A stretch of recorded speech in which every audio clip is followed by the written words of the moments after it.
Um, we're here with Dr. Sonnema, Roy Sonnema, at CSU-Pueblo, and conducting an interview for our art class. So, can you tell us a little bit about your area of emphasis and what you do at CSU-Pueblo? Okay, well, when I start, I've been here for 7 years, and I was first chair of the art department and also taught in art history. My degrees are, I have a Bachelor of Arts degree in art and in education, teaching certificate from Michigan. And then I also went on to get a MA degree in art history at Cal State Fullerton before I went for the doctorate at the University of California at Berkeley. And I've taught a variety of art history classes here, and delighted to be here. I'm in the Dean's office now, but I love teaching. Okay, can you tell me what fascinates you about art history and music? What fascinates me about art history and music? Well, I don't know. I mean, I've always had a lifelong attraction to things that are visually interesting or interesting to listen to, that are beautiful. And at some point, I think in my college career is when it finally dawned on me that, you know, if you want to do something, you should do something that you really enjoy, that you're really attracted to. And I was just very much attracted to. I started out in college as a science major, but I was very attracted to art, changed my major, and I've been very happy with that sort of ever since. You know, ultimately, it's a mysterious attraction that I have to what it is, but it's just endlessly fascinating, intellectually and emotionally, and I'm just very involved with it. And I love the choice that I've made. Do you have a favorite artist or movement? A favorite artist or art movement? I do, but it's always contextualized by what I'm studying or teaching at the time, so that, you know, right now teaching Renaissance art, and I've just developed a renewed fascination for Titian. You know, we just taught that in class. You know, next semester when I'm teaching Asian art, that will change. Surely there'll be, you know, something else. What there is, I can't say that there is any one particular artist that perennially I'm fascinated with above all else. I mean, there are a number that I just have a huge amount of respect for, and that I've learned a lot from, and that are really very important, I think, in art history and also to me. So that's a hard question to answer. I'd have to say no, not one. Okay. Can you name a place you think art students should go during their lifetime at CSU? Where should they go in their lifetime? Just go somewhere. The world's getting very global. When I was in graduate school, and particularly studying Western art, most of the major collections that you want to look at, and even the sites like the cities and places were in England and in Europe. So I traveled there for a bit, and when I was working on my dissertation, I had the fortune to live in the Netherlands, and from there to be able to travel around and to see a lot. But those were the days when it was very difficult to travel in Eastern Europe, and you couldn't go to places like China and some other places like that.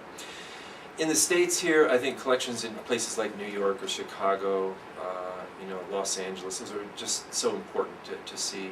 But the whole world has opened up. It's just changed dramatically, and I'd probably right now, if I was starting over again, I'd head for China. What type of arts do you engage or practice in outside of the classroom? I mean, for myself personally, what kind of art am I engaged with? A variety of things. Photography, of course, because before the internet, you know, you took all your own photographs to teach in art history, and so I have quite a few of those. And I still do a lot of photography and do that. But I also draw, and I have done in the past pastels, watercolor, not a good medium for me. It's out of control, but and paint and things like that.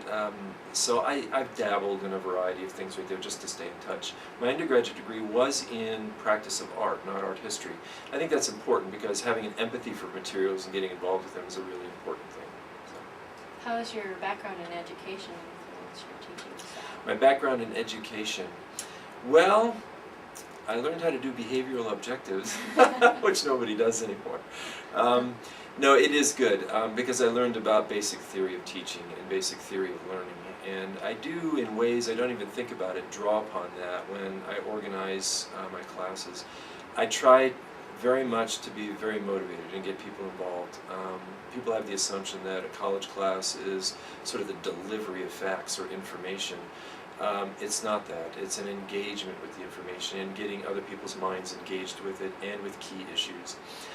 The more I've taught, the less I've been interested in the levels of knowledge or simple understanding at the bottom of Bloom's taxonomy, and much more about synthesis and evaluation and creative thinking at the top end. And I encourage my students to do that as well. So in that sense, I guess, the very fact that I say Bloom's taxonomy, it's part of my teaching and what I do. Is that done? What time is There's got to be more questions. it? Okay. Can you tell me about your specialty in art history? More about that. Yeah. When I went to graduate school, you were required to specialize, as you are today, in a very specific area. And based on my interest in art at that time, because of some very dynamic instructors I had, I decided to go into 17th century studies. And I worked with Svetlana Alpers and a number of other people at Berkeley. It was just a wonderful time when I engaged with that information, studying 17th century Dutch artists, really a variety of things of the 17th century in Northern Europe. And my dissertation was finished in that area, and then I published a number of things in that area. And it was wonderful, I really enjoyed it. But I came to a point about 8-10 years later that it's been so intensely studied. It's almost been studied to death. It sounds terrible, but do you know how many books there are on Vermeer and Rembrandt? More than there are paintings by either of the other artists, you know. And I just sort of decided there are other areas. I saw other scholars doing the same thing. There are other areas that can be studied that would be good. What would be another area I'm interested in? But also because there were sort of methodologies very entrenched in Dutch art.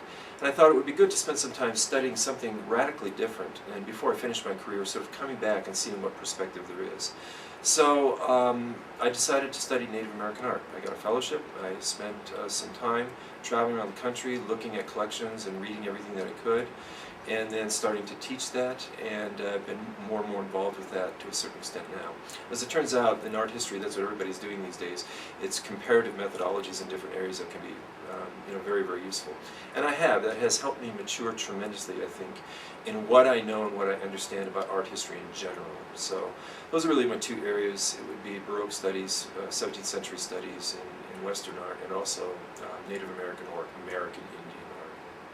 What languages are you fluent in for your art history? Fluent? I don't know English, but no, I have some other languages. When I studied at Berkeley, you were actually at that time required to do 3 languages. So French and German, good reading ability, both of those was required simply because so much art history is published in that previous to the later 20th century. And because I studied Dutch art, Dutch as well. So I learned enough to be able to research and do Dutch. I haven't learned any Native American languages, but those are the 3 languages besides English that I have. And when you write for your publications, I know you've published a couple books. Right. What do I write on? Yeah. Whatever interests me. I'm trying in my own scholarship to grasp a variety of issues in American Indian art right now, things about the nature of spirituality. The sense of spirituality is very different in American Indian cultures than the way we use it in our words. The attitude toward place or toward object is very different. The idea of a whole art tradition that is not a fine art tradition. I mean, we frame things and put them on the wall as art. You know, that notion of art is foreign to the entire culture. I mean, it's on the clothing, it's on everything. Kind of what we call applied art, which is a kind of biased term. It's a whole different concept of where art and design is in the life that you have. And that's a tremendous thing to be able to understand that. So I study that, and I write about that, I publish that.